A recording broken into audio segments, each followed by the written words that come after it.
What's up guys, welcome back. This is anime fiction. You'll be watching What If Naruto Was Killed by an Anbu, Becoming a Hollow Part 17. Now, let's begin.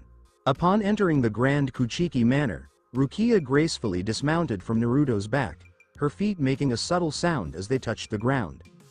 The transition from being elevated to standing independently brought about a brief feeling of loss, swiftly concealed by her resolute attitude. She confronted Jinrei Kuchiki. Captain Kuchiki, we have arrived at the manor. Could you please clarify the purpose of my presence here? Naruto's steadfast support appeared to inspire a newfound confidence in her, encouraging her to approach the elder Kuchiki with a level of assertiveness she rarely experienced. We would like to introduce you to someone, Jinrei stated. They have been seeking your presence for decades.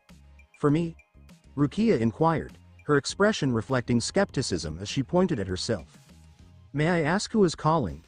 The details will be disclosed in due time, Jinrei replied with a composure that appeared to be typical of him. Experiencing it firsthand is essential for true understanding. Wow, that was incredibly helpful, remarked Naruto with a hint of sarcasm. Rukia, let us proceed to follow them. Should they harbor any malicious intentions, I will ensure our safe exit, even if it requires confronting these distinguished nobles. Jinrei and Byakuya, typically composed, were briefly surprised by Naruto's aggression. However, there was an element in his tone, a calming quality that appeared to mitigate the intensity of his words. The contrast elicited a sense of intrigue rather than offense. The circumstances for Rukia were markedly distinct. His threats to eliminate two exceptionally influential aristocrats instilled in her a sense of comfort. It was a novel experience for her to have someone make significant efforts on her behalf. Instead of expressing her emotions, she displayed her Zanpakuto with a confident grin. I appreciate your concern, but I am fully capable of handling my own challenges. Certainly, you may proceed. Cease any actions that may incite them. Receiving a reprimand for violent behavior from Nami was an unexpectedly surreal experience for him. Excuse me, but your voice does not resemble Nami's. Aurora. Indeed, I am Aurora. I find your tendency to create discord for entertainment purposes to be quite unacceptable. Reprimanding your own father, Aurora. I must express my admiration. I will take further action if this irresponsible behavior persists. My grandfather influenced me to become a disruptive force in society. I will not be making any changes at this time. Observing Naruto's silence, Jinrei remarked, I understand Captain Isshin's admiration for you. He is a man of decisive actions himself. Few individuals established a close enough relationship with Isshin to receive his full protection. Naruto presented a unique situation, as Isshin depended on him to take over his role, allowing him to enjoy a well-earned retirement. Despite the Central 46's lackluster treatment of the Shiba clan, they continued to hold their position as one of the 5 great noble clans. Their impact was unmistakable. Naruto, oblivious to Jinrei's thoughts, nonchalantly placed an arm around Rukia's shoulder. The Shiba family is straightforward in their approach. They communicate their intentions clearly through their actions. Jinrei acknowledged with a nod of agreement. I firmly believe they hold a crucial role in the aristocratic society. In a private chamber of the manor, with a view of a tranquil garden, Naruto and Rukia awaited the arrival of their enigmatic guest. The staff arrived and offered refreshing beverages along with light snacks. Naruto seated Yoruichi on his lap and offered her some snacks. She maintained an unusual silence throughout the entire trip. He even contemplated whether she had been substituted with an ordinary black cat. If it were any other day, Rukia would have eagerly indulged in snacks without hesitation. She observed the door with keen interest, her heart racing in expectation. As the door slowly opened, she found herself momentarily breathless. The woman who entered resembled a reflection from a parallel world. Her face, a striking mirror image of Rukia's, framed by longer, more elegant bangs. She wore a pristine white kimono, which stood in stark contrast to Rukia's formal academy uniform. Hisana appeared to be engaged in a struggle with her own emotions. Her eyes filled with tears, making it difficult for her to breathe. She found it challenging to accept Byakuya's claims regarding the discovery of her long-lost sister. The recollections of leaving Rukia in the unforgiving environment of District 78 lingered in her mind, and as time passed, the prospect of reuniting had diminished to a faint glimmer. District 78 was a challenging and relentless environment in every aspect. Witnessing Rukia in her current state, not only alive but also serving as a Shinigami, left her feeling profoundly moved. Rukia, Hisana's voice quivered softly, almost inaudibly. How do you do? Byakuya gently grasped her shoulders, providing support to prevent her from losing her balance. The illness significantly compromised her constitution. Rukia's gaze became intense. Could you be my doppelganger?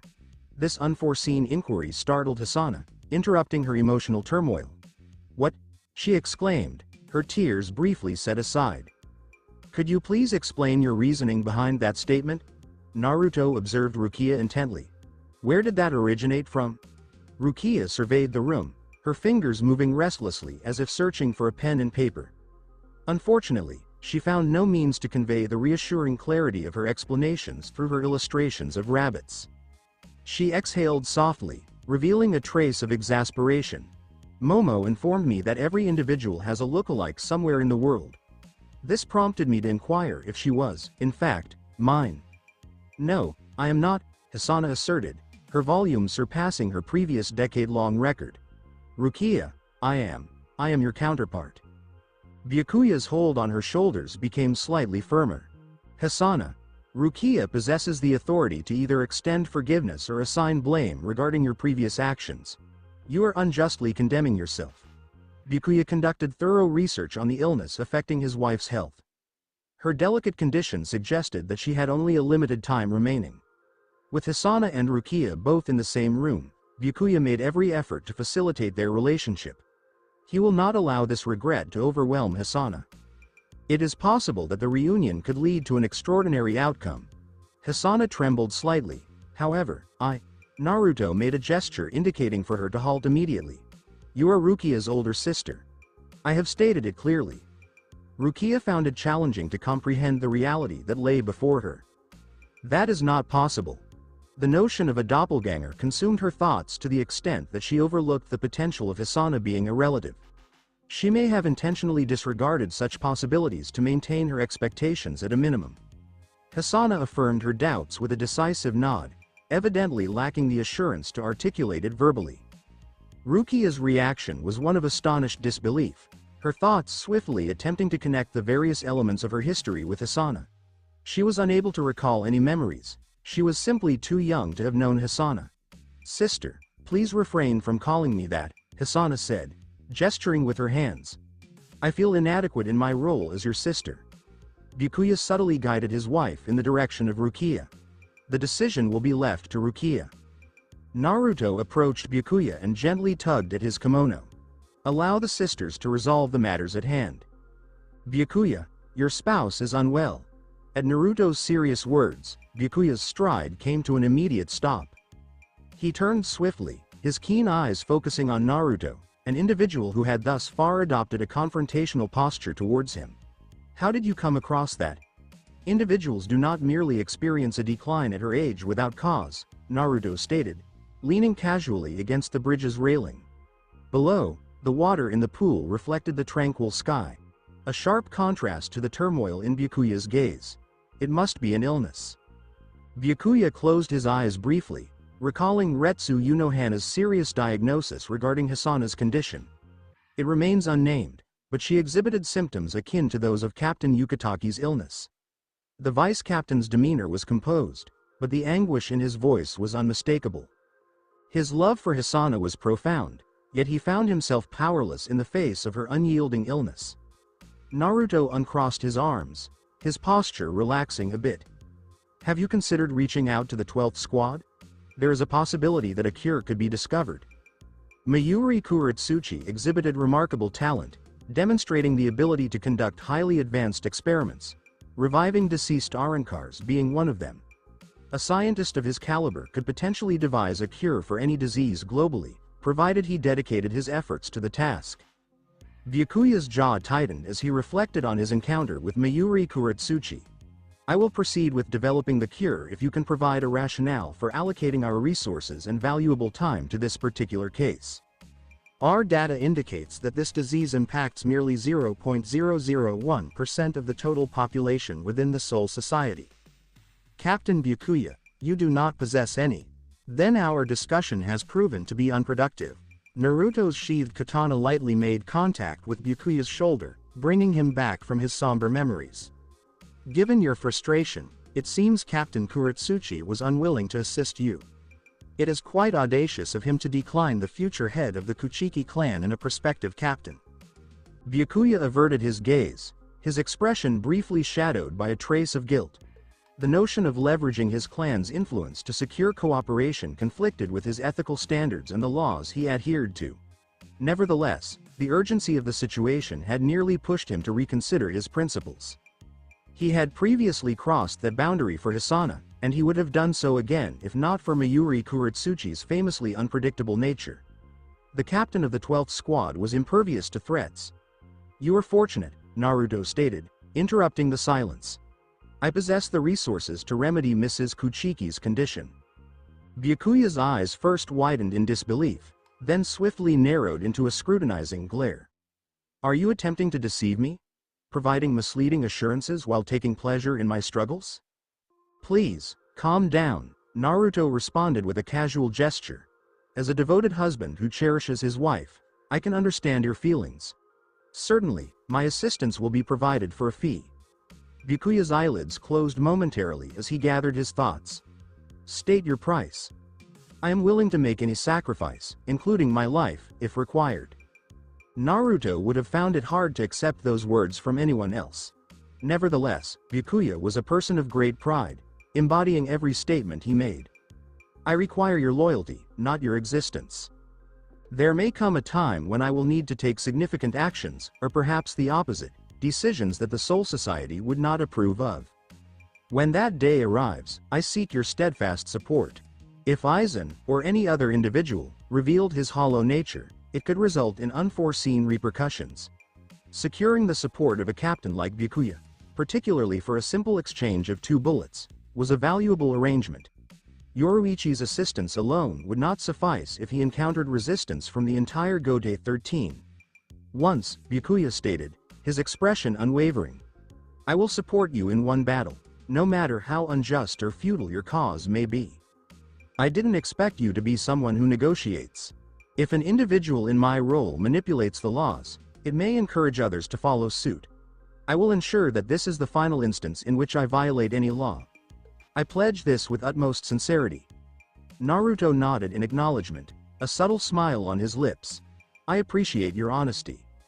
"We have reached an agreement," Byakuya acknowledged with a subtle nod and redirected his focus to the railing of the bridge, his hands resting gently upon it. A serene silence enveloped them, with neither man feeling the need to break it. "I have come to appreciate the remarkable synergy between your Resurrection and his Bankai.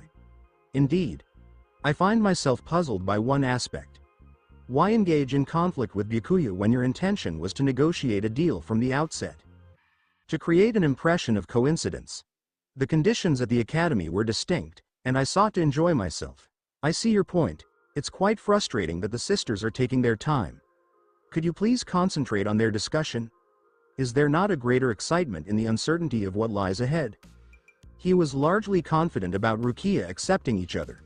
The remaining uncertainty stemmed from Rukia needing time to process her emotions. "I understand your perspective. A predictable life lacks excitement. We, as future leaders, will pursue our desires without regard for the consequences, once we address Aizen, who poses the greatest challenge to our quest for perfection. We are just beginning. Let's take it one step at a time, shall we?" While engaging in a casual conversation with his Zanpakuto spirit, the door quietly opened. Rukia emerged from the room, her expression revealing an inner turmoil. The distant gaze in her eyes conveyed the depth of the emotional struggle she had recently faced. "This is frustrating." The unlikely outcome occurred. He found it difficult to hold Rukia accountable for her reaction. Hisana had abandoned Rukia, fully aware of the peril she faced in the harsh environment of the 78th district. It would take time for Rukia to come to terms with Hisana's actions. "Naruto," Rukia said, her voice lacking its usual vibrancy. "Let's return." "Understood." She was surprised, clearly anticipating that he would inundate her with questions. "You have no inquiries?" "I am prepared, but I will wait until you are ready. Is there anything you would like to discuss?" She halted in the act of shaking her head. Could you carry me on your back? I lack the energy to walk. She possessed an abundance of energy yet lacked the necessary motivation. It seems you are taking advantage of our friendship.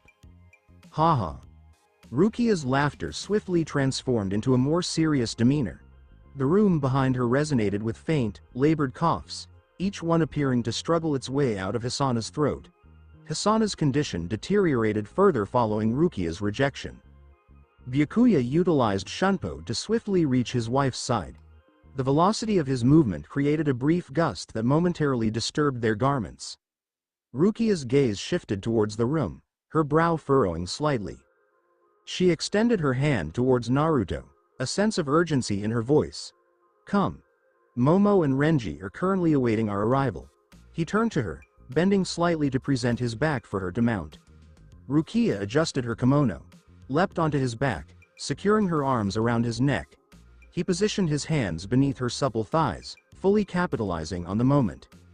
Rukia presents a tough exterior, yet she is quite gentle within. A wave of embarrassment colored her cheeks, reaching the tips of her ears. Please, just proceed, will you?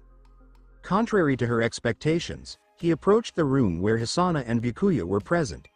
She tugged at his hair, attempting to guide him towards the exit. Oi, my puppet is malfunctioning. Whom should I contact to resolve this issue? Your mother. Her vehicle is capable of addressing my issue. What is the matter? If my late mother could accomplish it, then I am capable of doing so as well. Please provide me with instructions.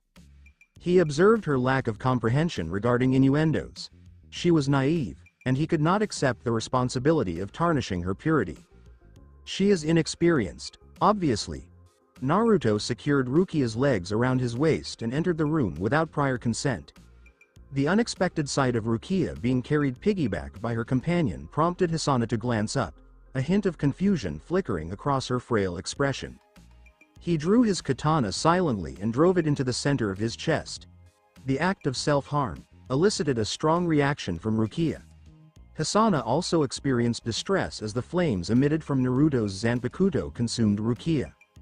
Byakuya maintained a composed demeanor, effectively concealing his emotions, yet his eyes betrayed a sense of unease. He found himself overwhelmed by the chaos unfolding in the confined space. Naruto observed their amusing reactions with a smile. Please, try to remain calm. It is merely my shikai. Byakuya's hand moved subtly towards his Zanpakuto. The agreement between them served as the sole limitation preventing him from unleashing the 1,000 blades of his Bankai. Am I not burned? Rukia's voice was laced with astonishment as she came to the realization that the flames posed no threat to her. Naruto, what is this? My specialty. He expertly handled the muskets, directing their barrels toward Hasana. It won't cause any harm. Hasana instinctively raised her hands in defense. You are an acquaintance of Rukia. What is the rationale behind your decision to?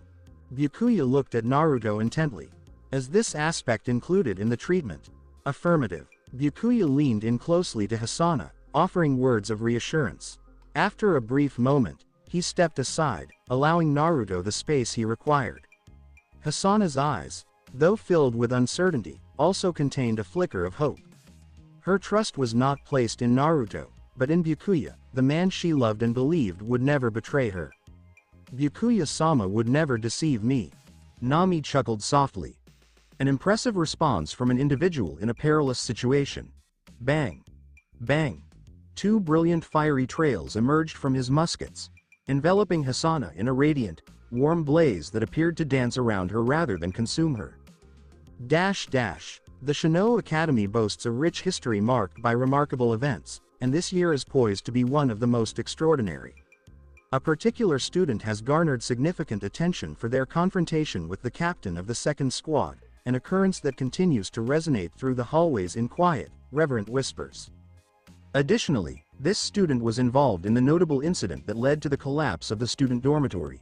In a surprising turn of events, he confidently confronted the vice captain and the captain of the 6th squad in the midst of the busy cafeteria today. This day has proven to be quite extraordinary.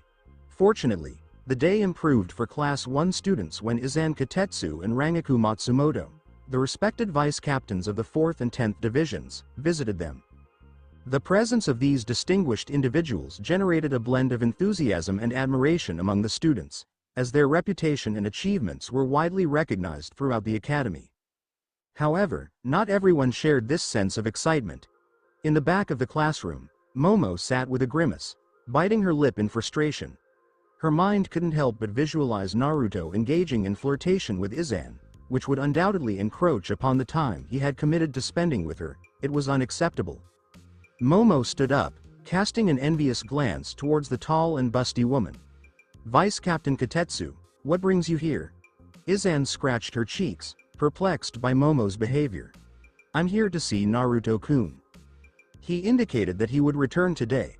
Izan has been considering the initiation of Naruto's Kaido classes during their free time, given that he has already acquired a solid foundation from the academy.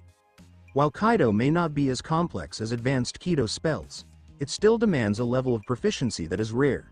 Despite Naruto's exceptional talent, achieving her level of expertise will require years of commitment. The earlier he starts, the more rapidly he will develop as a healer and progress toward his aspiration of becoming the esteemed battle healer. "I agree," Rangaku stated, asserting her point by placing her hands confidently on her hips. It was clear that no one would suspect her of joining Izan to avoid the tedious paperwork. "So, where is he?" Momo shook her head, a courteous smile gracing her lips. "He is currently occupied with some work. We kindly request that you return after a few days." Disregarding Toshiro's disapproving gaze, she skillfully crafted a falsehood. Her fascination with Naruto had led her to a state of imbalance. Nevertheless, Toshiro found it difficult to hold Naruto or Momo accountable for the situation. "That individual," Matsumoto murmured to herself, her tone reflecting her irritation. "Where exactly has he gone?" "Vice Captains." Renji addressed the group, raising his hand. "Exercise caution with this deceptive acquaintance of mine. Naruto visited the Kuchiki Manor. He is expected to return in a couple of hours." Rangaku raised her eyebrows in acknowledgement of the revelation. A single look at Momo's flustered expression allowed her to quickly piece together the situation. "Aha, so it's like that." His voice captivates even his classmates. Izane's face flushed as she reflected on her own experience in the restaurant. "What are our next steps?" "The classes are expected to conclude shortly. We will await his arrival in his dormitory." "That is an excellent suggestion." Rangaku approached Renji to inquire about the directions to Naruto's dorm room prior to her departure. Momo's gaze fixed on Renji, radiating a determined intensity. "Naruto-kun assured me he would dedicate the day to me. I would appreciate your support as a friend." Renji offered a playful grin while rubbing his nose. "Please don't jeopardize Naruto's future due to your overly affectionate nature." "How is that possible?"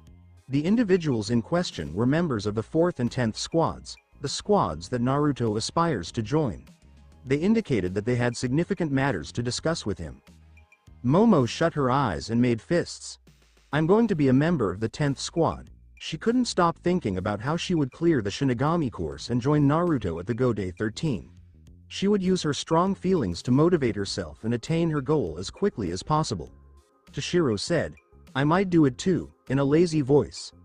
"I'm taking that titty monster down from the vice captain's seat." It wasn't only about following Naruto that he wanted to do. Toshiro had his own reasons, one of which was that he liked how straightforward and honest Captain Isshin Shiba was. He liked the notion of working for Captain Isshin. Being able to work with Naruto was just icing on the cake. Renji couldn't help but laugh at what Toshiro said, and a smile spread across his face. "Why do you hate tits so much? Are you a man or not?" Toshiro squinted his eyes in a risky way. "I'm more of a man than you will ever be." "Oh. Want to see how our dicks are different, small guy?" Momo came outside Naruto's dorm room after the lectures were over. The sound of Rangaku's laughter was clear and loud. "Why are there 3 Ryotsu here?" Toshiro had gone to do some meditation training with the Zanpakuto, thus the Ryotsu couldn't have been his. It couldn't be him either because Naruto's Ryotsu was still far away. Momo pushed the door open out of curiosity. Rangaku was lying on the bed with her head on Izane's lap inside the room. They were both laughing at a book that seemed odd. A lovely woman with glasses and a regular Shinigami costume was in bed with them. She had long black hair that was neatly pinned back, and bangs that fell to the right side of her face. Momo knew right once that the woman with glasses was Nanao Eyes, the vice captain who was engaged in the dorm accident. Why is Eyes, the vice captain, here? Nanao Eyes waved politely and briefly. I wanted to talk to the person who owns this room. What do you want with him? Nanao's face became serious, and her violet eyes showed a touch of interest. I want to hear his voice and feel the magic for myself. Let's just say I'm really interested in him. Izan and Rangaku have only said good things about Naruto to her. Captain Unohana's interest in him grew even more when he asked her to allow him join 2 Shinigami squads. Momo had a hard time not rolling her eyes. She had a strong feeling that Nanao's interest would lead her to fall head over heels in love with Naruto. You should have come tomorrow. I wanted to be alone with him for a while. Sorry to bother you, Hinamori-chan, Rangaku said with a lighthearted laugh as she sat up straight on the bed and placed the book down. It's not often that we vice captains get a break from our work. Izan and Nanao looked at each other knowingly. The duties that a vice captain had to do was very different. Nanao's job was to help her captain, Shunsui Kyoraku, and take over for him when he was busy leading squads. But because Shunsui wasn't always the most active captain, Nanao had a lot of spare time to do things she liked. Azane, on the other hand, spent most of her time doing special missions with other squads, but these were becoming less and less often. Her main job was to give treatment, which meant she had a lot of spare time outside of work. Rangaku was the only one who went to the living world to purify hollows on a regular basis. Even yet, she was known for avoiding the more boring parts of her profession, including doing paperwork. Rangaku's comments were a white lie from their point of view, but Momo couldn't have known better because she didn't know what they meant. Momo couldn't shake the feeling that she was less than the 3 vice captains who were sitting next to her. This sentiment had nothing to do with her power or skills as a Shinigami. It came from how she saw herself as a woman. Each of the vice captains had a beautiful body and, most importantly, a strong presence that made Momo feel a little less than enough. They looked like they were in charge and sure of themselves, something Momo didn't have because she was new to the job. When Momo wasn't sure of herself, she sought out to the Zanpakuto spirit that lived in her inner world. Tobium, how can I grow like them? I don't know. Tobium answered. But maybe you shouldn't judge your beauty by how they look. You have something they all don't. A real sense of friendship. Those remarks made Momo feel better. You're right. The size of your bust doesn't matter. What matters most are my feelings. She would gladly give up her life to protect Naruto, and this belief sprang from her love for him. Don't doubt yourself, Momo. Keep trying, just like you did when you first contacted me. I will. Momo and the 3 vice captains had no idea that a dark figure was standing above the dormitory building. The slouched figure thought, 3 vice captains and 4 Zanpakuto spirits to call my own. His long nails made clicky sounds every time he moved. I'm so lucky. Me too. Muramasa felt a chill run down his spine. He turned his head and saw a smile that would stay with him for the rest of his life. As Tosen walked into Aizen's room, he heard the faint sound of pages moving. He saw that the captain was deeply interested in a book. No Shinigami would ever think of Aizen as the man who wants to kill the god and overturn the very foundations of this world. Aizen closed the book with a soft thud. His smile was pleasant, yet there was a tinge of calculation in his gaze. How did the search go, Tosen? He shook his head slightly and said, we couldn't find Vasto Lord, Aizen-sama. There were no signs of any Vasto Lord outside of Las Noches. I and Captain Ichimaru looked everywhere in Hueco Mundo. Tosen was angry with himself because he felt like he had let everyone down. He knew how important it was to find the newly risen Vasto Lord and her partner, whose huge Ryotsu had made him tremble. Their army must have a hollow with that kind of strength. Interesting, Aizen said, pulling his glasses up the bridge of his nose to think. It means they aren't in Hueco Mundo anymore. Could they have gone into the living world? But the 12th squad hasn't seen any strong Garganta signals or Vasto Lord level hollow lately. The strength of each hollow determined how many Gargantas they could get to. If a Vasto Lord had opened a Garganta in any city that the Gote 13 was in charge of, they would have already known about it. Aizen leaned back and stared at the possibilities with a penetrating gaze. There are just a few reasonable reasons. They got away from your search and stayed in Hueco Mundo. They have learned how to open a Garganta independent of Shinigami's control, or they have found a means to fool the equipment that are looking for dimensional distortions. I understand. Tosin nodded, his head full of ideas. What does Aizen-sama think? 3. Aizen stood up and put the book back on the shelf. 3 months ago, a Vasto Lord Arankar came to Karakura town with another Arankar. The time span fits with Baragon's search for the Vasto Lord Tyr Haribel and her Vasto Lord partner. Tosin gripped his chin and thought about what had happened at Las Noches. I understand. He is dealing with a lot of hollows. What's interesting is that there haven't been any stories of big souls going missing. The stronger hollows need souls to stay strong. Karakura town is getting more and more interesting. Tyr Haribel must be the reason for the lack of souls. According to accounts from Las Noches, she wouldn't let any hollow in. Baragon thought that her aspect of death was sacrifice. A hollow who doesn't eat her kind. She seems like an interesting person.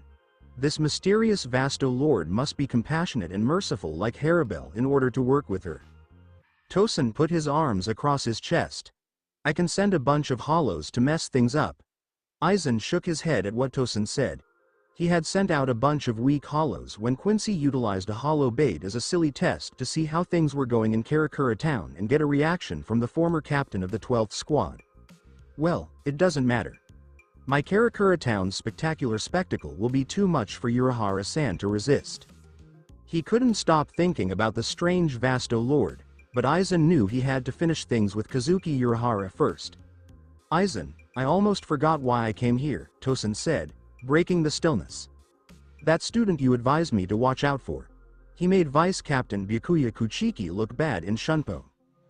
Based on the rumors, he seemed sure enough to fight both Kuchikis. Aizen smiled confidently, and his eyes shone with a menacing light. Naruto Uzumaki, a student, came out of nowhere and started fighting like a captain. Kenpachi Zaraki, the man with the most ridiculous raw stats, also gave a hazy answer for his powers. Kenpachi Zaraki was a product of the never-ending violence that plagued the deeper parts of Rukongai. Naruto, on the other hand, was different.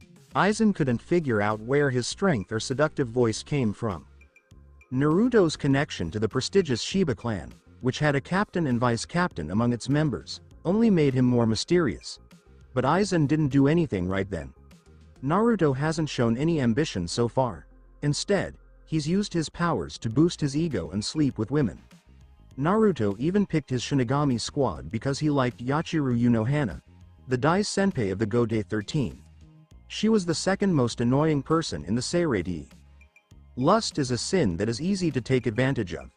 Hang a beautiful thing in front of them, and they will bark like a dog. He didn't want to deal with Naruto right away. In time, Kyoka Suigetsu would get to Naruto. They would see what he wanted them to see, feel what he wanted them to feel, hear what he wanted them to hear, and sense what he wanted them to sense. One day, he would be able to control all of Soul Society. Despite having left the Kuchiki Manor half an hour earlier, Naruto's head was still filled with Byakuya and Hisana's genuine words of thanks. The memory of Hisana sobbing, embracing Byakuya, and constantly expressing her love for him remained clear. It was primarily due to the moisture on his shoulder. Rukia had pushed back her tears in front of Hisana but ended up crying on the way home. Rukia had recovered from her emotional outburst and began making small talk as he approached the academy. We're almost there, Rukia muttered as he climbed off his back, avoiding the chance of spreading strange rumors. She didn't want to mess with Momo. Can you hide this from Momo and Renji? Sure, he said without hesitation, his gaze fixed on his dormitory building. Want me to accompany you all the way? First you tell me why are you frowning like that again? Every time she saw him frown like that, some nobility received the thrashing of their lives.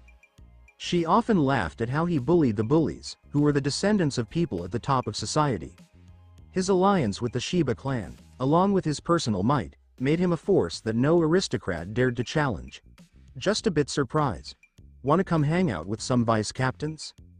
Some other day maybe. Then see you tomorrow. As they parted ways, he heard a whisper. Thanks for saving Hisana. Following that, he he heard Rukia's hasty footsteps fade away.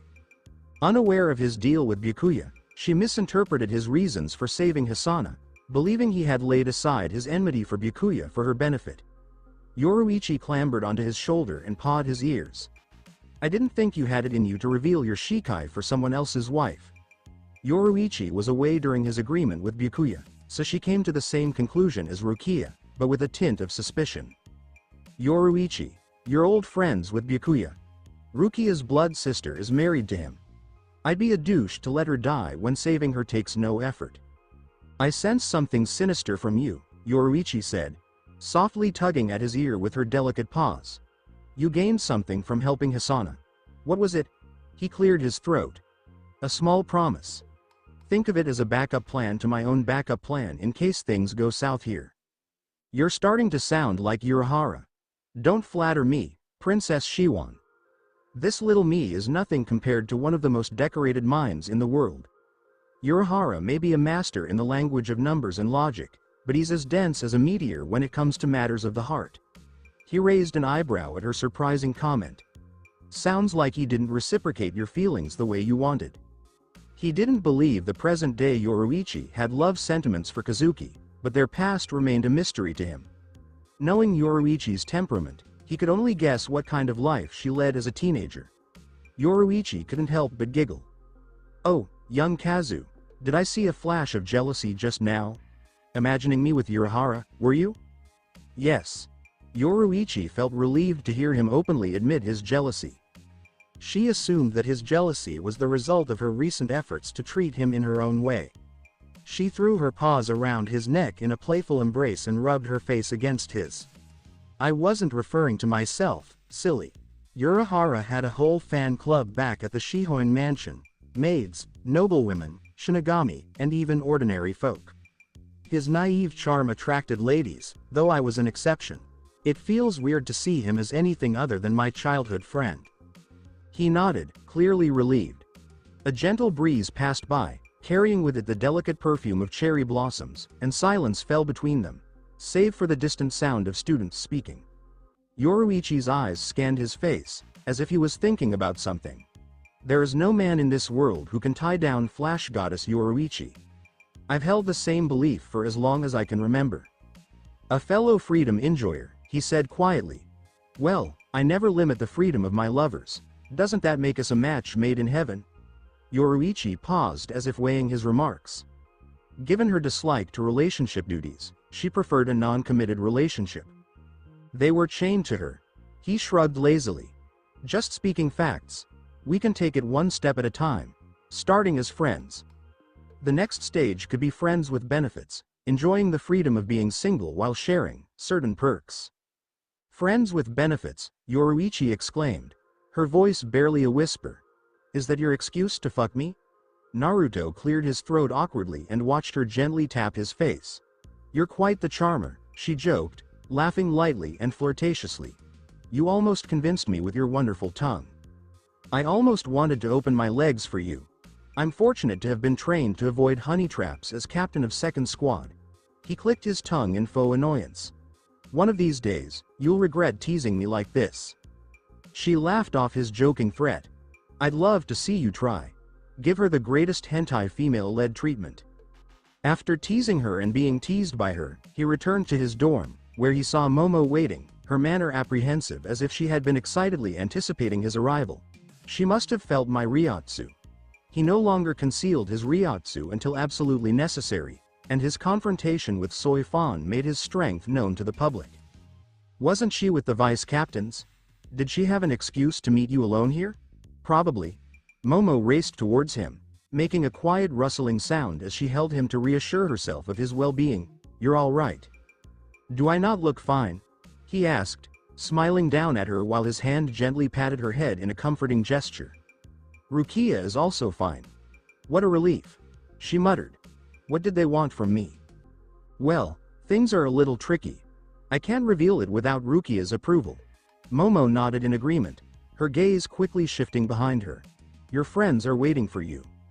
She was hesitant to tell him about the vice captains, presumably because she wanted to spend more alone time with him away from the vice captain's watchful eyes. Let's see what they have to say.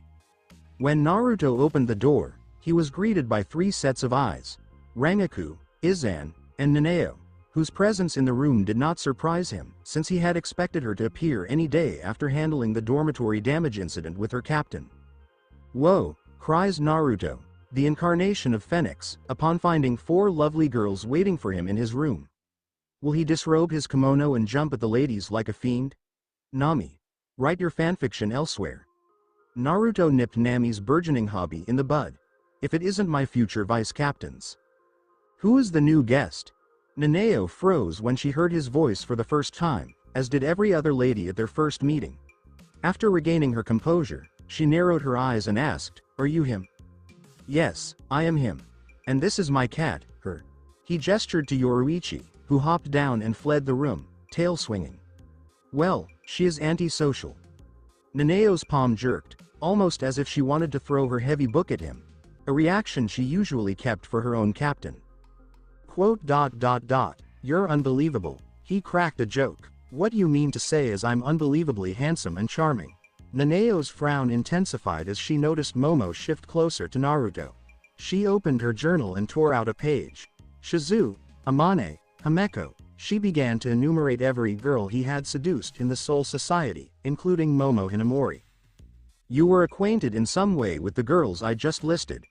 Rangaku covered her face with her palm, feeling immediate regret for giving Nanao the opportunity to start the argument. She exchanged a subtle nod with Izan, both understanding that they had to find a way to defuse the situation. Having gained personal acquaintance with him, they strongly opposed the Shinigami Women's Association's operation. Humble the genius. Momo gripped her warm cheeks, stealing hesitant looks at him. "Do we look like couples in your eyes?" Her serious allegations perplexed Naruto, but Momo's shy answer was even more shocking. Curious, he remained silent and let Momo handle the problem, using it as an opportunity to analyze her yandere degree. "Partner, your yandere will own the Karen wannabe. Let's see." Meanwhile, Nanao concentrated her gaze on Momo, her eyes filled with frustration as she saw Momo fail to understand the gravity of her accusations. Were my words not loud and clear? Every girl on this list has been intimate with this lustful man in some way. Every one of them. Momo lowered her hands and fixed her focus on Nanao, and Nanao's eyes widened in disbelief. "You're already smitten. How is that a problem for you?" Momo said, her lips curving into a sickly sweet grin. But her eyes conveyed a certain emptiness. "Have you grown so crazy with power and authority that you can't comprehend a girl completely loving a boy?" The prospect of defending her guy instilled in her a sense of confidence she had not previously recognized. "You are crazy, unable of seeing things properly." Nanao gestured at Naruto. "This man has seduced several girls. As vice president of the Shinigami Women's Association, I can't watch him wreck the lives of Soul Society girls." "Then stand up," Momo hissed, "and replace your spectacles, because you can't see how Naruto-kun didn't wreck anyone's lives. I spoke with every girl you listed, and none of them had any negative things to say about him. All of them understood that their relationship would be transactional."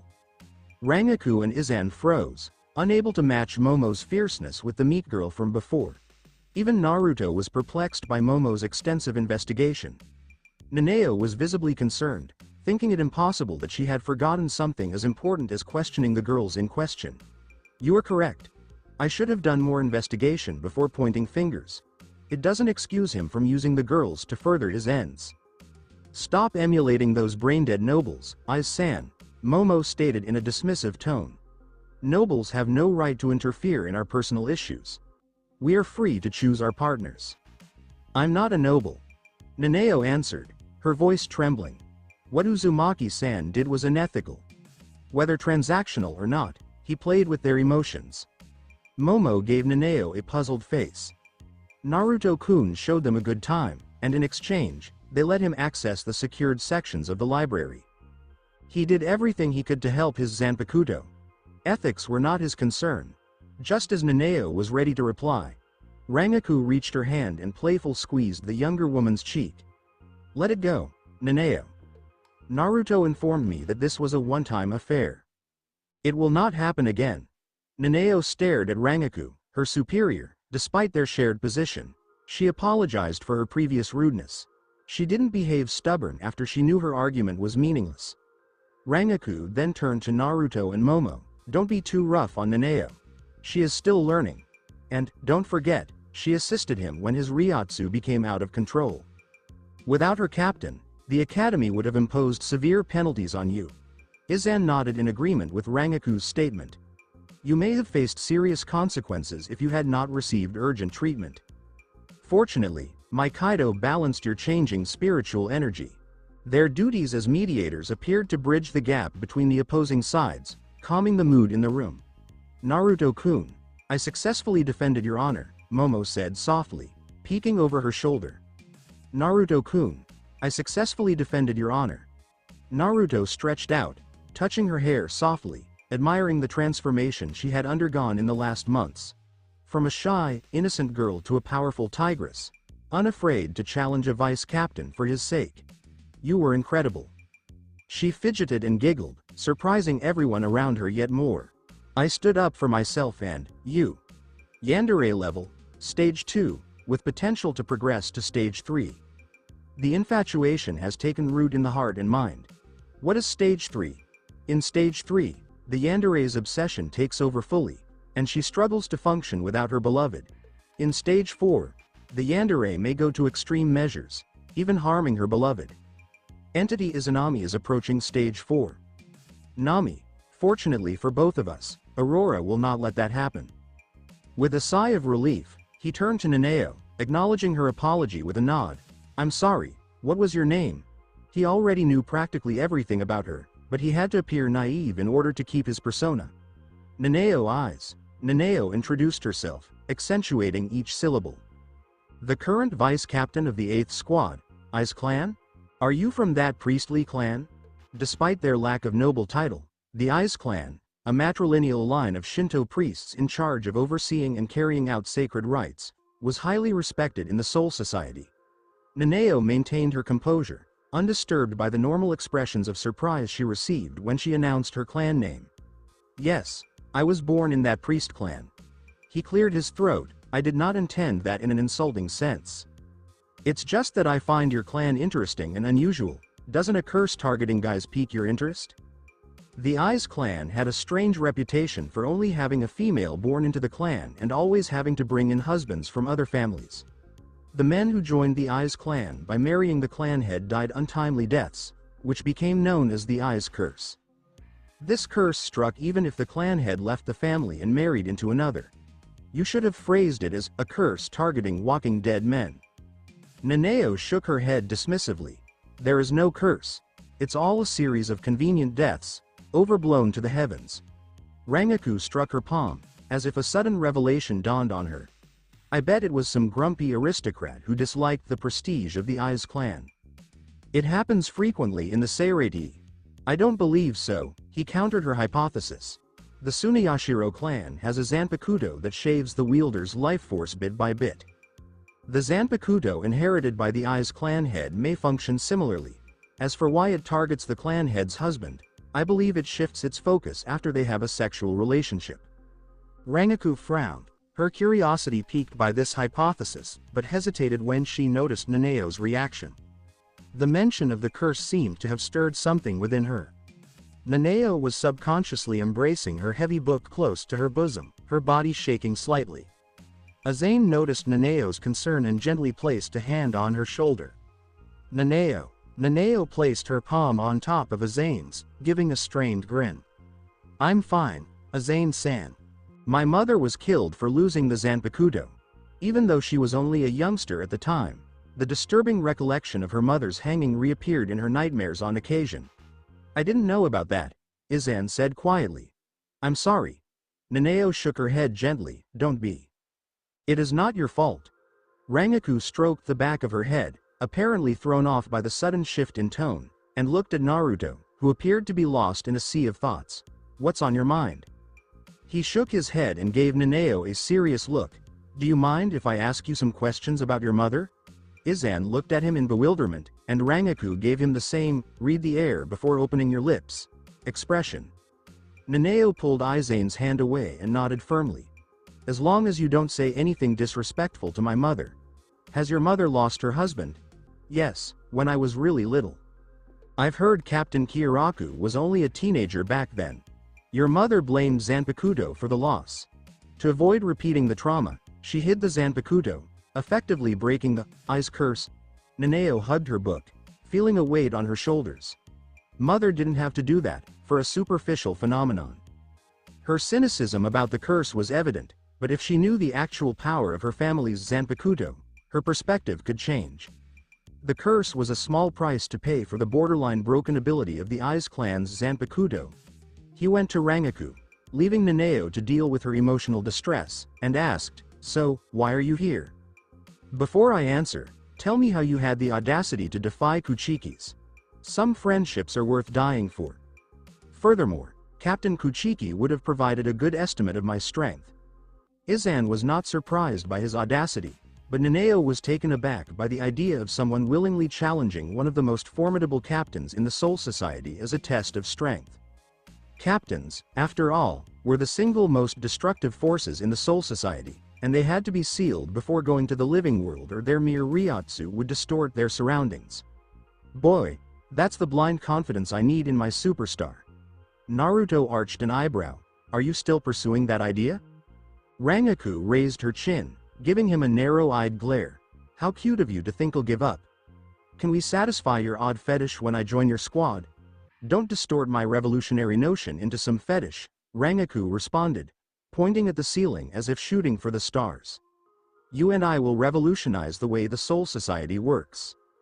We'll pioneer new and exciting forms of entertainment for both commoners and aristocrats. Her eyes sparkled as if she could already envision the impact her idea would have. Once she changed everyone's minds, a large portion of the Soul Society would join her in bringing a new wave of excitement to the Soul Society. She wouldn't have to leave the Soul Society just to have some entertainment outside of the conventional books published in the Seirei. The books found in the Soul Society were always hit or miss. Momo gave him a confused look. Naruto-kun, what is this superstar stuff? Rangaku eagerly delved into an explanation, her excitement infectious enough to make even the solemn Nanao smile. Izan had not anticipated Rangaku to be so passionate about something other than booze. Naruto then asked Izan why she had quit her job and come over to meet him. She rubbed her hand on her cheek. I wanted to start your Kaido lessons today. Not today, he responded, shaking his head.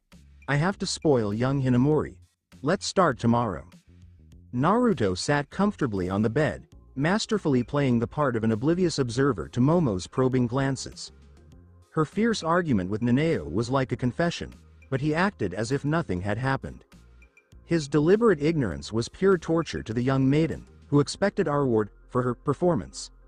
Naruto-kun, Momo muttered, fading in a display of absent-mindedness. Did I go too far with Aiz-san? His extended silence led her to a downward spiral of self-doubt. Although he appreciated her concerns, he recognized that her insecurities were detrimental. He placed an arm around her waist, subtly encouraging her to lean her head against his chest. He gently touched her face while providing a comforting smile. Maintain confidence in your abilities. I acknowledged your actions, did I not? That indicates your assessment was correct. She acknowledged with a slight nod.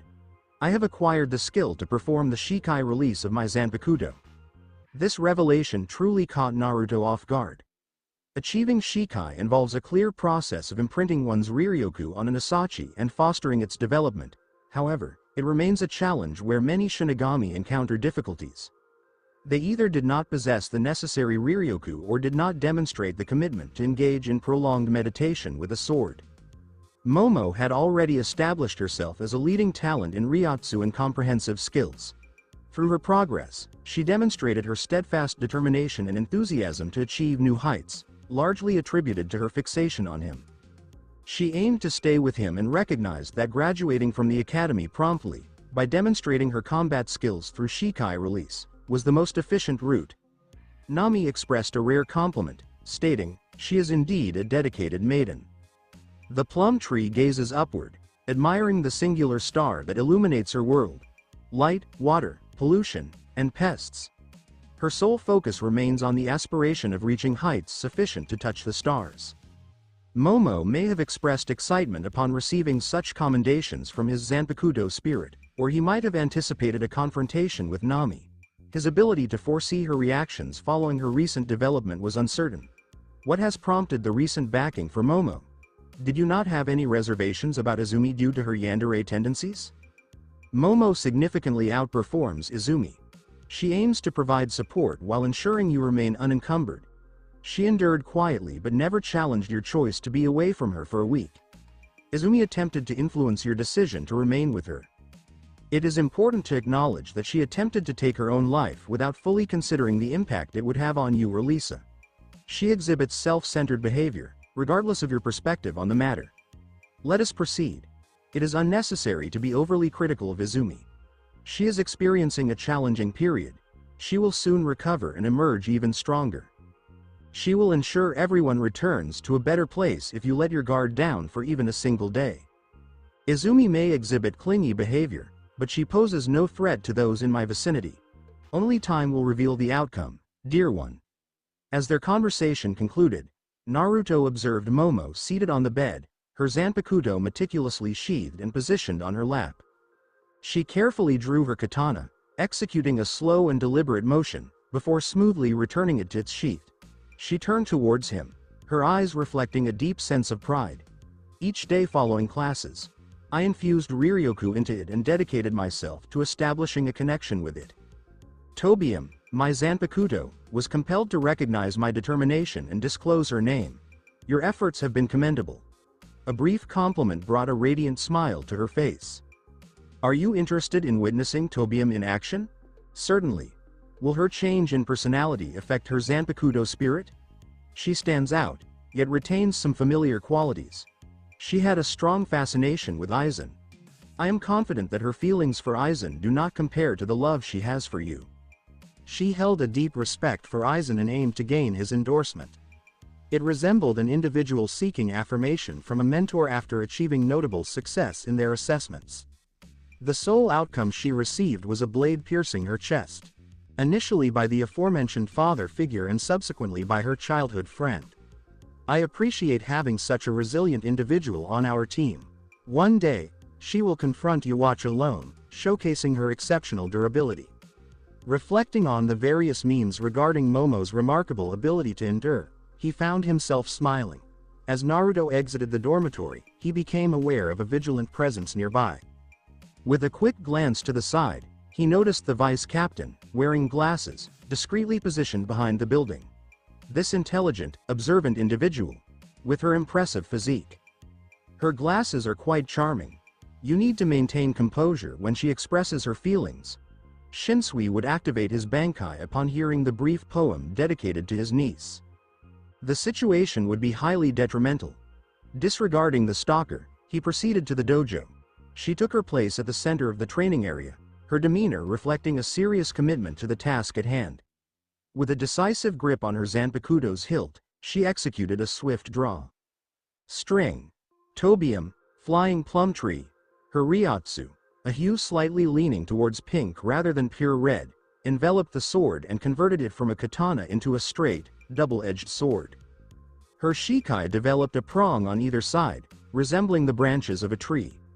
The sword appeared more appropriate for ceremonial and ritualistic purposes than for use as a military weapon. Her Shikai chant is officially, snap, not, string. I do not observe any additional differences, however. With both hands firmly gripping the sword, Momo summoned a sphere of fire that mirrored the color of her Ryotsu, which elegantly blossomed at the base of her blade.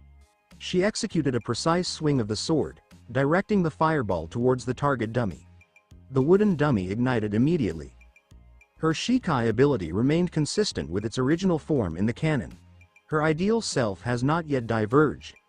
She aspires to be the individual who provides comfort to all. The cheerful individual who is widely appreciated and admired. She considers her cheerful demeanor to be her most favorable self in your presence. The concept of the ideal self, is it? Are you suggesting that Shikai embodies the ideals of a Shinigami? Indeed, it does. Shikai represents the ideal self, while Bankai embodies the true self. Your Shikai has validated my understanding. It serves as a protective barrier that compromises your physical form while providing extraordinary healing capabilities that manipulate time to assist your teammates. I came across that information at some point. It would be best to avoid discussing the details, if that's agreeable. To provide further details, I will use Soi Fan as an example. Her envisioned self is a formidable assassin, surpassing even Yoruichi. What is her weapon of choice? A highly precise stinger designed for immediate lethality. Her Bankai reveals her true nature. A woman who reacts strongly to even the slightest provocations. Thank you for your input. You know Hana as well. Optimal self, a compassionate healer. The authentic self. A woman driven by an unquenchable thirst for conflict and dominance. If that is the situation, what will my Bankai entail? I am quite intrigued. Your strategic approaches were diminished following your infatuation with Haribel. What will your authentic self reveal when you unleash Bankai? A complex individual who will go to great lengths to safeguard his loved ones, or potentially a strategist who will pursue his ambitions relentlessly. Applaud. Applaud. Applaud. The applause was not from Naruto, but rather from Nanao as she entered the dojo. Hinamori-san, your wit is as keen as your intellect. Did you enjoy observing our activities? A cold sweat ran down Nanao's forehead. Concealing her Ryotsu, she discreetly trailed them, suspecting they were engaged in a private encounter. She was surprised that he was able to see through her concealment so effortlessly. As I was passing by, I sensed Hinamori-san activate her Shikai. I arrived to conduct an assessment. I have confidence in your abilities. Momo deactivated her Shikai and offered a smile to Naruto, disregarding Nanao entirely. Naruto-kun, our Zanpakuto have distinct connections to fire. Is that not intriguing? He observed the crackling fire consuming the dummy, leading it to disintegrate onto the floor. I believe it is exceptional. What is Nanao's perspective? Nanao recoiled at his informal use of her given name. Kindly refer to me as Eyes. I feel uneasy when men address me by my first name. She spent a significant portion of her childhood with her clan of traditional priests, which led her to regard honorifics and seniority with great seriousness. He displayed a nonchalant gesture. It is merely a name. Nanao declined with a shake of her head. Hinamori-san's Zanpakuto bears a resemblance to the seven-branched sword. It is distinctive and aesthetically pleasing from a traditional perspective. We share the same understanding. Momo, you have already mastered the Zanpakuto aspect. Are you open to the opportunity of learning Kido? Absolutely, I would like to. He acknowledged her enthusiasm with a nod and redirected his focus to Nanao. Aiz-san, I kindly request that you mentor my friend and share your expertise in Kido with her. Momo displayed a frown, yet she refrained from questioning his decision. Nanao, however, expressed surprise with a blink. She had ceased to harbor disdain for his actions. Their relationship showed notable improvement, however, they remained acquaintances. He was the only one bold enough to request such a significant favor from an acquaintance. I regret to inform you that I am unable to proceed with that. She graciously declined his request. I kindly ask for your understanding. Naruto elevated a single finger. 1 week. Please arrange for Momo to undergo training for a duration of 1 week. Surely you can allocate this much time for your friend. He was confident that Nanao would take the initiative to continue the training after acknowledging Momo's remarkable affinity with Kido. Nanao acknowledged with a sigh, viewing it as an opportunity to repair her relationship with Momo. I will make every effort to educate her. Situated beneath the expansive branches of a venerable tree, Shunsui Kyoraku, the captain of the 12th squad, was engaging in one of his preferred activities, a relaxed nap. The day was notably calm, providing a much-needed break from the typical busyness of Seoul society, enabling him to unwind after savoring a few cups of sake. Knock, knock, knock. A sequence of measured footsteps subtly disrupted his tranquil moment. He recognized the sound distinctly, the purposeful stride of his dedicated vice-captain, Nanao Eyes. Nanao-chan. Captain, I would like to request a week off from my responsibilities as vice-captain. Shunsui's eyes opened abruptly, a momentary expression of surprise breaking through his typically composed demeanor. He adjusted his straw hat, an instinctive reaction to his surprise, and regarded Nanao, who stood before him with a serious expression. Is this connected to Naruto-san? The departure of his former vice captain had created a profound impact on him. The resemblance to Lisa intensified Shunsui's determination to keep her near, to prevent the past from recurring. His protective instinct as her uncle compelled him to oversee her by tracking her reiatsu or directing his subordinates to keep watch over her. He was keenly aware of her growing fixation on bringing down a particular genius. Naneo's subtle nod, promptly accompanied by a decisive shake of her head, illustrated her internal struggle. I will be conducting training sessions with Hinamori-san, she clarified, who demonstrates an outstanding proficiency in Kido spells. Since her promotion to the vice captain position, she has not taken a single day off, even utilizing festival holidays to engage in work-related tasks. Her impeccable attendance record would come to an end to rectify her inappropriate behavior. The sacrifice would be justified if Momo proved to be even remotely as commendable as Naruto suggested. Shunsui sat upright and removed his hat. Looking at his niece with a gentle smile, he remarked, "Naneo-chan, you understand how ineffective I can be without someone to keep me on track. Please feel free to extend an invitation to Hinamori-chan to join us here. We will instruct her collaboratively." Naneo gave his head a good thump with her book. She loves Uzumaki-san already. Shunsui chuckled as he rubbed his head. I didn't invite her just to flirt with a young Shinigami. I just have a good sense of what you can do.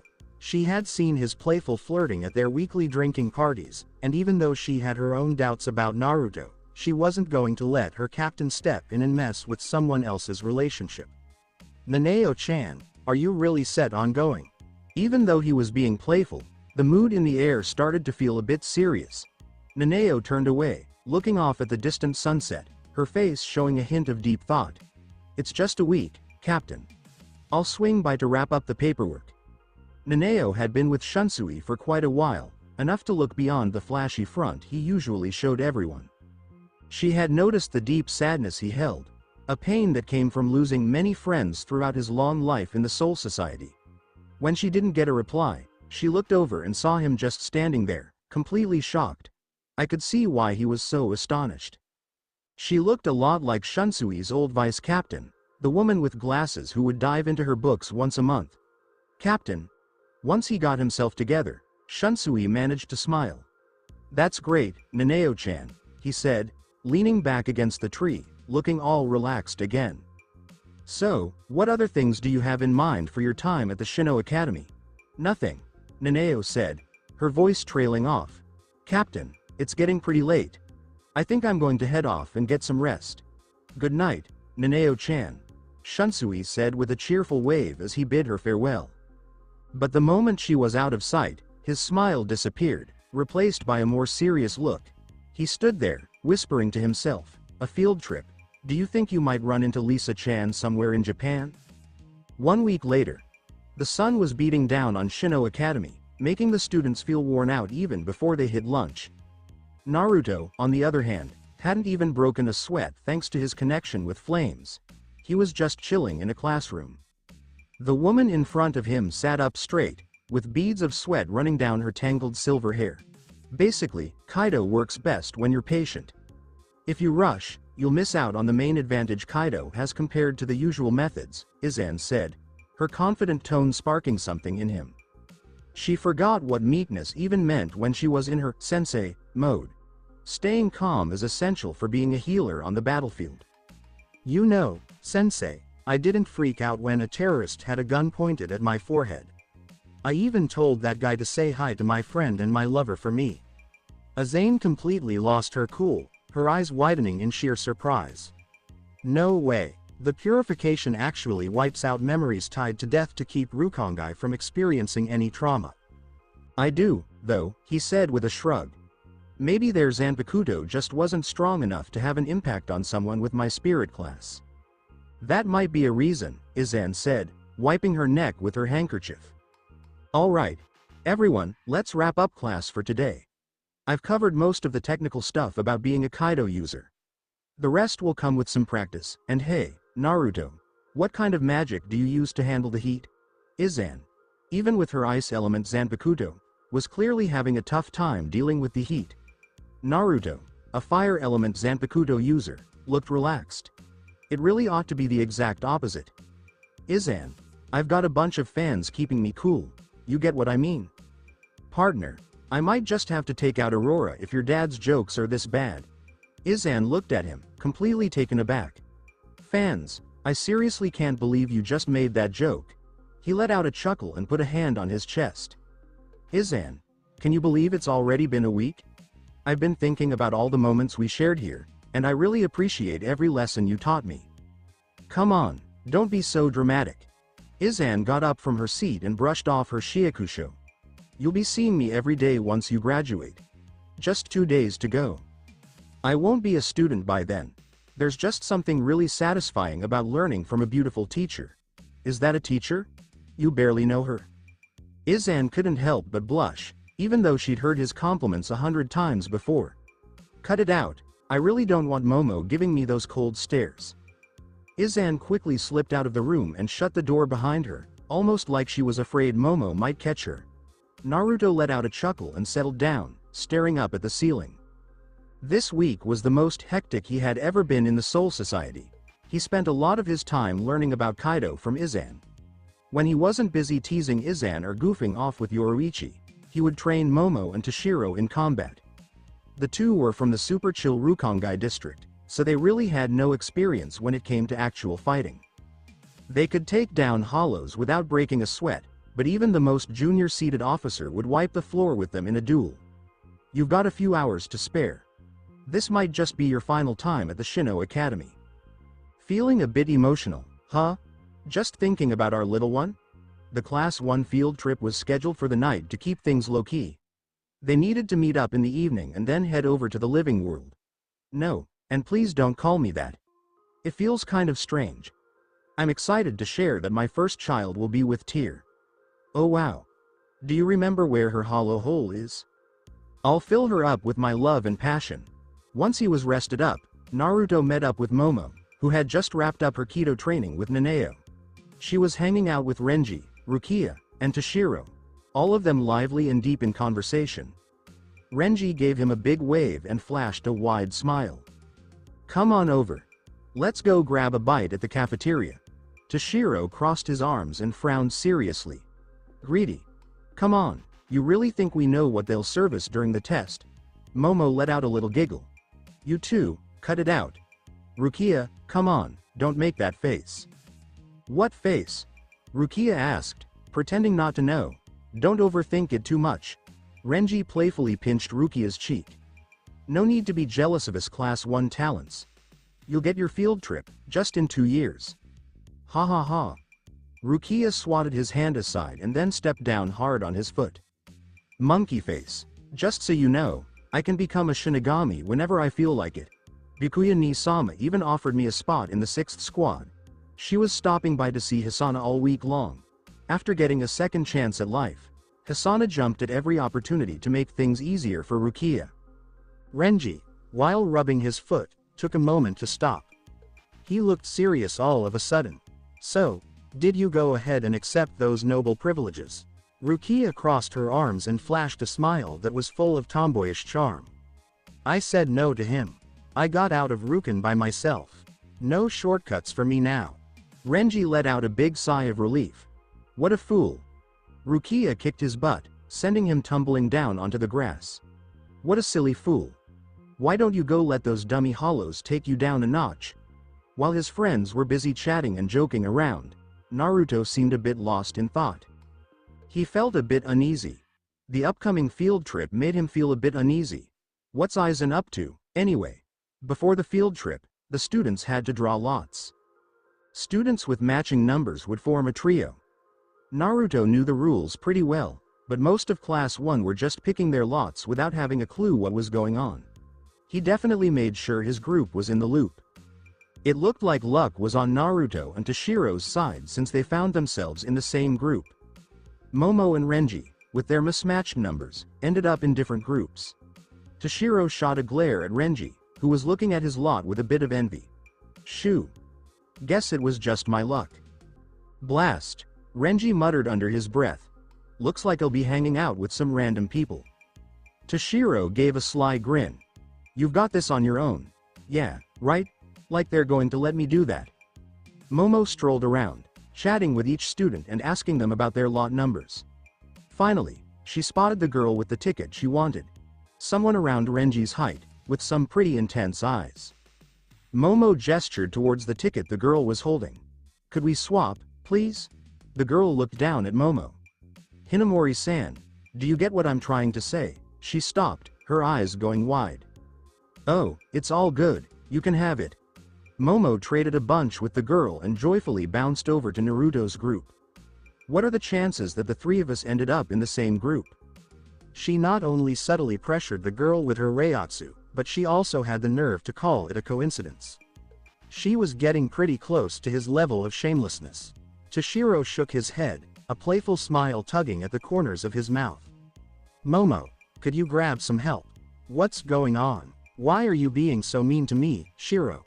Oh, never mind. Just ignore what I said. I'm here to help. What do you need assistance with today? Naruto walked out onto the open grounds and couldn't help but widen his eyes at the sight of Nanao and Rangaku standing in front of the impressive Senkaimon door. With two sixth-year students helping out, they really looked the part of authority figures. Rangaku as well. Having one vice captain felt like too much already. Now they're sending two. Did Shunsui send Rangaku to look out for Nanao?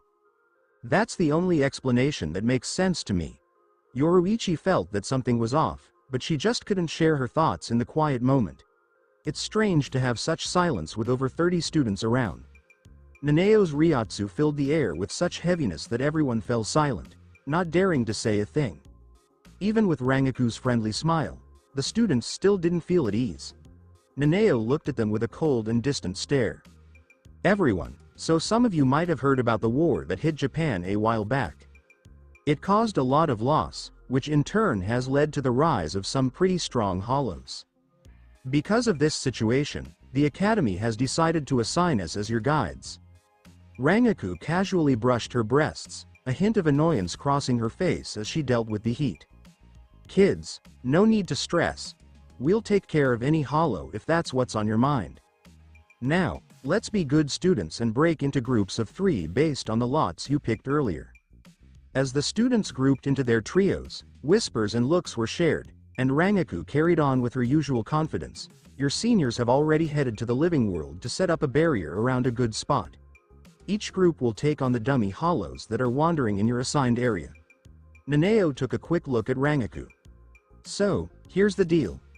Every group has to take on those dummy hollows. Just a heads up, none of us are going to back you up. If your group starts feeling overwhelmed, just get out of that section right away. You'll be safe, but keep in mind that the Academy might kick your group out for not handling things well. She was straightforward with what she said. If those 3 can't work together to take down a dummy hollow, there's no way they'll make it through a week on the job. It would have been smarter for them to spend a few more years training outside the Academy to really sharpen their skills. Rangaku crossed her arms and nodded with a serious look on her face. Just keep your cool and use what you've learned in the fight. It'll be easy, I promise. Momo suddenly lifted her hand and waved from the crowd. Vice Captain Matsumoto, do you think we can head out once we wrap up our section? I'd love to explore the city a bit. No, Nanao said firmly. You're not heading there just to look around. Rangaku gave Nanao a playful nudge. Oh, are you feeling a bit jealous that Momo-chan has a date? Nanao had been getting closer to Momo over the past week. Rangaku was really trying to convince Nanao not to mess up all the effort she had put in. Nanao let out a scoff. I'm just doing what I need to do. Rangaku chuckled and gave Momo a playful wink. You can go, but there's one thing. Bring that kid Naruto along with you. It was pretty obvious that there was some favoritism going on, but no one had the guts to say it out loud. Momo flashed a big smile. Thanks a lot, Vice Captain Matsumoto. Enjoy your outing, Momo-chan. Nanao let out a frustrated sigh and turned away, clearly annoyed with Rangaku for blending her responsibilities with her personal life. The grand doors of the Senkaimon opened at her command. Let's head out. The students took Nanao's cue and slipped through the dimensional door. Momo gave Toshiro a little shove before she turned around and waved at Naruto. Why not join us? Come. Momo was plotting with Rangaku without us knowing. It feels like there's a whole plan in place to cut me off. It sounds like she might be getting ready to confess. Just a heads up, be careful. She could either stab you or lead you to a dark dungeon. I've got plenty of experience handling all sorts of wild situations. On top of that, she really opened up a big opportunity for me. I'm here to help. What do you need assistance with today? As Naruto stepped out of the power plant, he took a moment to look around the area. The academy picked a huge power plant for combat training. The power plant was down because of Japan's past conflicts. The huge structures gave the 6th-year students a great view, letting them jump into action early if any hollow showed up. It seems like no one is hiding there. Well, I don't really feel anyone around. Aizen could be heading this way. While Naruto was deep in thought, 2 Shinigamis suddenly appeared in front of him. A young man with a lean build, sharp eyes, and tousled black hair. The black choker around his neck and the 69 tattoo on his left cheek gave him away. That's Shuhei Hisagi, the future vice captain. Right now, Shuhei has built quite a reputation as a 4th-year student, thanks to his talent. Shuhei was with a petite girl who had short brown hair. She had part of her hair tied up on the right side of her head with a hairclip that featured 2 red pearls. For Naruto, the adorable student was definitely a warning sign. In the original timeline, she would pass away 2 years later during Momo's first training mission. Having her around made him feel a bit uneasy. Is the timeline sorting itself out to dodge any consequences? It might be. We need to be careful. At the same time, Shuhei was checking out Naruto while Naruto was doing the same thing back. You've really made a name for yourself in your first year. I wish I could have seen your fight in person like Hotaru did. Even though he sounded pretty serious, Shuhei looked like he was really inspired by Naruto's bravery in taking on a captain. Hotaru nodded with a serious expression. That was such an impressive display of skills. I'm curious, how much did you train to get those results? Before watching his fight with Soifan, Hotaru felt pretty satisfied being one of the more talented students. She felt really ordinary when you compare her to this year's Class 1. 20 years, Naruto said with a casual shrug, leaving Hotaru completely taken aback. Maybe more. I can't quite recall. Hotaru's eyes went wide. I thought it would be at least 100 years. I guess that's just how geniuses are, huh? Shuhei put his hand on Hotaru's shoulder. So, hey there, I'm Shuhei Hisagi, and I'm in my 4th year. I'm Hotaru Kanisawa, a 4th year, she said, reaching out her hand for a handshake, which he gladly accepted. We're here to show you to your assigned section. Thanks, Momo grinned. I'm really looking forward to taking on some hollows. Toshiro held onto the hilt of his Zanpakuto tightly. That makes 2 of us. I'm here to help. What do you need assistance with today?